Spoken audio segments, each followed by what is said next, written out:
YSRCP fire బ్రాండ్‌గా పేరుగాంచిన అతి తక్కువ సమయంలోనే ఆవిడే యాంకర్ శ్యామల గారు. సరే రోజా గారి సంగతి మనకు తెలుసు. ఆవిడ ఫైర్ బ్రాండ్‌గా ఉండేవారు వైఎస్ఆర్‌సీపీలో. ఏం మాట్లాడాలన్నా, ఎవరిని ఏ రకంగా వెటకారం ఆడాలన్నా, ఎవరిని అటాక్ చేయాలన్నా ఆర్‌కే రోజా గారు ముందు వరుసలో ఉండేవారు. అదెప్పుడు వైఎస్ఆర్‌సీపీ ప్రభుత్వం అధికారంలో అధికార గణంతో ఉన్నప్పుడు, ఫుల్ ఫోర్స్‌లో ఉన్నప్పుడు 151 సీట్లతోటి తిరుగులేని ఘన విజయాన్ని సాధించి 2019 నుంచి 24 వరకు ఉన్న నేపథ్యం.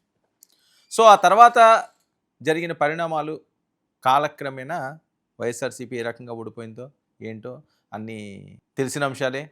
164 సీట్లు.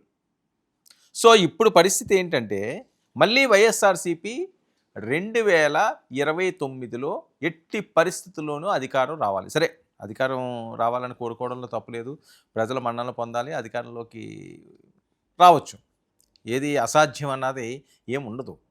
సో, ఈ నేపథ్యంలో గతంలో ఏదైతే వైఎస్ఆర్‌సీపీ మాట్లాడిన మాటలున్నాయో, వైఎస్ఆర్‌సీపీ నేతలు ఏ రకంగా మాట్లాడేవారో, ఏ రకంగా అటాక్ చేసేవారో, అదే పంతా ఇంత దారుణమైన ఓటమి చవి చూసినా మారడం లేదు అన్నది ఇప్పుడు పబ్లిక్‌లో వస్తున్న టాకు. అదే ట్రోల్ అవుతున్న అంశం. సరే, అప్పుడు రోజా గారు, ఇప్పుడు శ్యామల గారు. రోజా గారు కంట శ్యామల గారు గొప్ప అంటే రాజకీయాల్లో ఈవిడ ఇంకా ఆళ్ళు నేర్చుకుంటున్నది.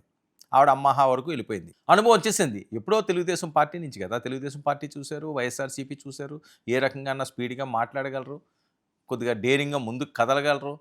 సో, ఇవన్నీ కూడా మరి శ్యామల గారిలో ఉన్నాయి అంటే ఏమో కాలం ఏదన్నా నేర్పుతదేమో రాజకీయాల్లో. కానీ ఈవిడికి కూడా నోరు జారుతుంది. డైరెక్ట్‌గా సీఎం స్థాయి వ్యక్తుల్ని, డిప్యూటీ స్థాయి వ్యక్తుల్ని రోజా గారిలాగే మాట్లాడాలని చూస్తున్నారండి. ఎందుకంటే ఇది మనం అన్నది కాదు, లేకపోతే సోషల్ మీడియాలో వచ్చింది కాదు. శ్రీరెడ్డే ఫుల్‌గా అటాక్ ఇచ్చేసింది. శ్రీరెడ్డి మాట్లాడిన మాటలివి. ఎవరెవరినో తీసుకొచ్చారు, ఏదేదో పెడుతున్నారు. మేము ఇంతకాలం నానా యాగి చేసుకుండి, అందరితో తిట్టించుకుని, చివాట్లు తినిపించుకుని, ఈరోజు మేము ఇంటికి పరిమితం అయిపోయాము. కొత్తోళ్ళని తీసుకొచ్చి మాకు మీరేమీ చేసింది లేదు. ఆ రోజు చేసింది లేదు, ఈ రోజు చేసింది లేదు. ఎవరిని పడితే ఆళ్ళని స్క్రీన్ ఎక్కించేసి ఇష్టం వచ్చినట్టుగా మాట్లాడుతున్నారని శ్రీరెడ్డి మాట్లాడుతున్నారు. అంటే శ్రీరెడ్డి మాట్లాడిన దాంట్లో కూడా వాస్తవం ఉందేమో. ఎందుకంటే మరి శ్రీరెడ్డి ఎంతలా వైఎస్ఆర్‌సీపీ కోసం శ్రమించిందో వేరే చెప్పాల్సిన అవసరం లేదు. శ్రమించడం మీన్స్ ఏంటంటే తనదైన వాయిస్ తోటి ఎవరన్నా ఉండేసరికల్లా స్క్రీన్ మీదకి వచ్చేయడం, తిట్టడం, చేయడం ఇయన్నీ చేసేదావిడ. సో, మరి శ్యామల గారు శ్రీరెడ్డి అంత ఫోర్స్ ఉందా అంటే అదొక ప్రశ్న. లేదు, రోజా గారంతా ఆ సీనియారిటీ ఉందంటే అది లేదు. మరి ఈవిడ కూడా వాళ్ళని ఆదర్శంగా తీసుకుని రెచ్చిపోయి మాట్లాడుతున్నారా? ఇది ఇప్పుడు వస్తున్న ప్రశ్నలు. స్పీడ్ పెంచిన వైసీపీ నేత యాంకర్ శ్యామల. కూటమి నేతల టార్గెట్‌గా ఆరోపణలు. పిఠాపురం పీఠాధిపతి అంటూ పవన్ పైనే సెటైర్లు. ఇప్పుడు ఏకంగా సీఎంపై విమర్శలు. పిఠాపురం పీఠాధిపతి పవన్ కళ్యాణ్ అయన్నీ అవసరం లేని మాటలు కదా! అరే డిప్యూటీ సీఎం పవన్ కళ్యాణ్ గారు ఇదిగో మీరు తప్పు చేస్తున్నారండి, లేకపోతే మీ శాఖలో తప్పులు జరుగుతున్నాయండి, మీరు సరిదిద్దుకోండి మాట్లాడడం వేరు.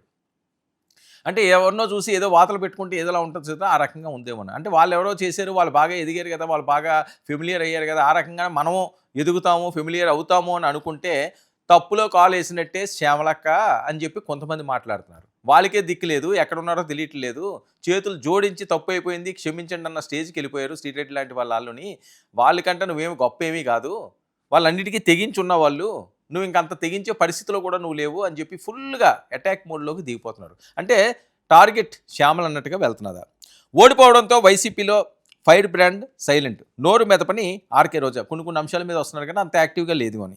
అజ్ఞాతంలోకి వెళ్ళిన వల్లభనేని వంశీ. ఎక్కడ ఉన్నాడో తెలియని కొడాలి నాని. అప్పుడప్పుడు కనిపిస్తున్న సీనియర్స్. శ్యామల మాత్రం తగ్గేదేలే అంటూ కూటమిపై విమర్శలు. ఆమెకు అవసరమా అంటూ పలువురు కామెంట్స్. బాబు, పవన్, లోకేష్‌పై విమర్శలు చేసిన వాళ్ళు ఏమయ్యారు? జైలుకు వెళ్ళి వచ్చిన వల్లభనేని వంశీ ఎప్పుడు అరెస్ట్ చేస్తారో అని టెన్షన్లో కొడాలి. ఇక శ్యామలను రెచ్చిపోవడానికి వెనుక ఎవరున్నారు? ఎవరి అండ చూసుకుని విమర్శలు చేస్తున్నారు? సీఎం చంద్రబాబునే ఆరోపణలు చేసే స్థాయికి ఎదిగారా? అన్నమయ్య జిల్లా కేంద్రంగా ఉన్న రాయచోటును తొలగించి మదనపల్లి జిల్లాకు తరలించడంపై ఆవిడ ఆగ్రహం చేస్తూ ఒక వీడియో పెట్టారండి. ఆ వీడియో ఇప్పుడు సోషల్ మీడియాలో వైరల్గా మారింది. తెలుగుదేశం పార్టీ శ్రేణులు అవనియండి, జన సైనికులు అవనియండి, వీర మహిళలు అవనియండి పరుగులు పెట్టిస్తున్నారు శ్యామల్ని ఆ వీడియోతోటి. ఊరుకుంటారా వాళ్ళు?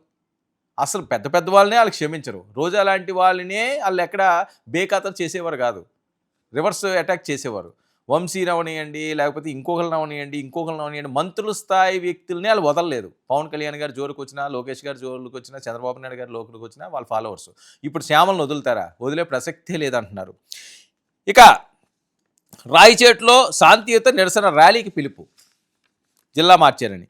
ఇక పార్టీలకు అతీతంగా ప్రజలంతా పాల్గొని విజయవంతం చేయాలని పిలుపు. జిల్లా కేంద్రంగా రాయచోటిని యథాతథంగా కొనసాగించాలని డిమాండ్. రాయచోటి జిల్లా కేంద్రంగా కొనసాగించే వరకు పోరాటం ఆగదని శ్యామల పోరాటానికి దిగుతుందండి.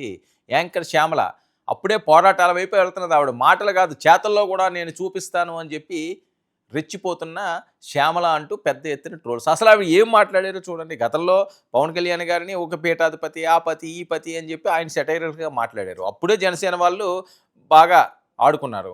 ఇప్పుడు మళ్ళీ సాక్షాత్తు సీఎం స్థాయి వ్యక్తి వయసుకు కూడా గౌరవం ఇవ్వాలి కొంతమందికి. అదేమీ కూడా అక్కడ కనిపించట్లేదు. డైరెక్ట్గా చంద్రబాబు నాయుడు గారినే ఈవిడ విమర్శించే స్థాయికి వెళ్ళిపోయిందా అంటూ ట్రోల్స్ వస్తున్నాయి. ఆవిడ ఏం మాట్లాడింది ఒకసారి వినండి. అందరికి నమస్కారం. ముందుగా రాష్ట్ర ప్రజలందరికీ కూడా ముక్కోటి ఏకాదశి శుభాకాంక్షలు. ఈ రోజున ఆలయానికి వెళ్ళి బాబు గారికి కాస్త ఈ వెన్నుపోటు చేసేటువంటి బుద్ధి మార్చమని ఆ దేవుణ్ణి ప్రార్థించి వస్తున్నాం. ఇప్పుడే అంటే నాడు అన్నగారికి వెన్నుపోటు, నేడు అన్నమయ్య జిల్లాకి వెన్నుపోటు. ఆయన ఈ వెన్నుపోటు అనేది ఇలా ఒక ఆచారంగా కొనసాగిస్తూ ఉన్నారు. అది మన గ్రహపాటు. ఇక ఇప్పటికైనా ఆయన తీరు మార్చుకుంటే చాలా బాగుంటుంది. ఎన్నికలకు 2 నెలల ముందు కూడా నేను రాయచోటిని జిల్లా కేంద్రంగా ఉంచుతాను, జిల్లా కేంద్రంగా చేస్తాను అని ప్రగల్భాలు పలికి మాటలు పలికిన బాబు గారు ఈ రోజున ఆ మాటని దాటేస్తున్నారు.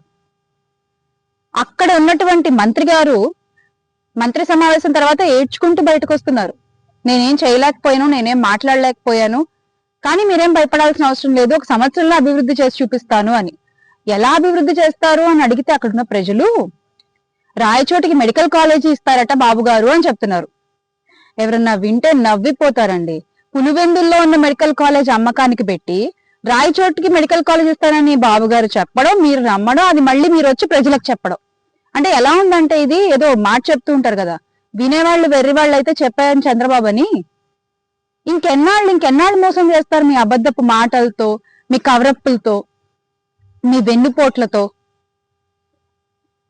అసలు ఒకసారి రాయచోటి మ్యాప్ తీసుకుంటే గనక పీలేరు రాయచోటికి 50 కిలోమీటర్లు, గాలివీడు రాయచోటికి 30 కిలోమీటర్లు, అలాగే ఎల్లార్పల్లి అంటే మండల హద్దు గురించి మాట్లాడుతున్నాను, అది రాయచోటికి 25 కిలోమీటర్ల దూరంలో ఉంది. మదనపల్లి రాయచోటికి 80 కిలోమీటర్లు, గువ్వల చెరువు రాయచోటికి 30 కిలోమీటర్లు. ఇలా ఎటు చూసినా కూడా సెంటర్ లో అయితే రాయచోటి ఉంది. అంటే మీరు ఆ రోజు చెప్పారు కాబట్టి ఈ రోజు మేము ప్రశ్నిస్తున్నాం. ఇది ఆ రోజు మీరు అన్నారు కదా, మీ నోటితో మీరే అన్నారు కాబట్టి ఇక్కడ మధ్యలో ఉంటుంది, బాగుంటుంది జిల్లా కేంద్రంగా, మనం చేస్తాము అని మీరు ఏదో సవాళ్ళు కూడా చేశారు కదా మంత్రి గారు. మీసం తీసేస్తాను తొడగొట్టారు ఆ రోజు. మరి ఈ రోజు కళ్ళనీళ్ళు పెట్టుకుంటారేంటి? మీరు ఫైట్ చేయాలి కదా. ఆ ఫైట్ అక్కడ ప్రజల కోసం, ఆ ఫైట్ రేపు గడికోట శ్రీకాంత్ రెడ్డి గారు చేస్తున్నారు. ఆయన చేసేటువంటి ఈ యొక్క ర్యాలీ విజయవంతం అవ్వాలి, అక్కడి ప్రజలకి న్యాయం జరగాలి అని మనస్ఫూర్తిగా కోరుకుంటున్నాను. ఇది మరి యాంకర్ శ్యామల గారు, మీకు ఇది తగునా? అసలు మీ రాజకీయ అనుభవం ఎంత? ఎప్పుడు వచ్చారు? ఏం చేస్తున్నారు? ఏం మాట్లాడుతున్నారు? ఇలాంటివి ఇంకా మాట్లాడితే మీరు ఈ రకంగానే రెచ్చిపోతే వాళ్ళకే దిక్కు లేదు, వాళ్ళే బిక్కుబిక్కుమంటున్నారు. మరి నీ పరిస్థితి ఏంటో చూసుకో. అనవసరంగా విధానపరంగా మాట్లాడితే ఓకే, లేదు మేము పర్సనల్ అటాక్కి వెళ్తాము, పవన్ కళ్యాణ్ గారిని తిడతాను, లేకపోతే చంద్రబాబు నాయుడు గారిని తిడతాను, లోకేష్ గారిని తిడతాను, నేను ఫ్యూచర్లో ఏదో అయిపోతానని చెప్పి గాలి మేడలు కట్టుకుంటే ఇబ్బందులు తప్పవు అక్క అంటూ డైరెక్ట్గా హిట్ మోడ్లోకి దిగిపోయారు. ఎవరెవరు? తెలుగు మహిళలు, తమ్ముళ్ళు, సైనికులు, వీర మహిళలు. మరి వాళ్ళని తట్టుకుని శ్యామల ఎంతవరకు నిలబడతారన్నది సోషల్ మీడియా టాక్.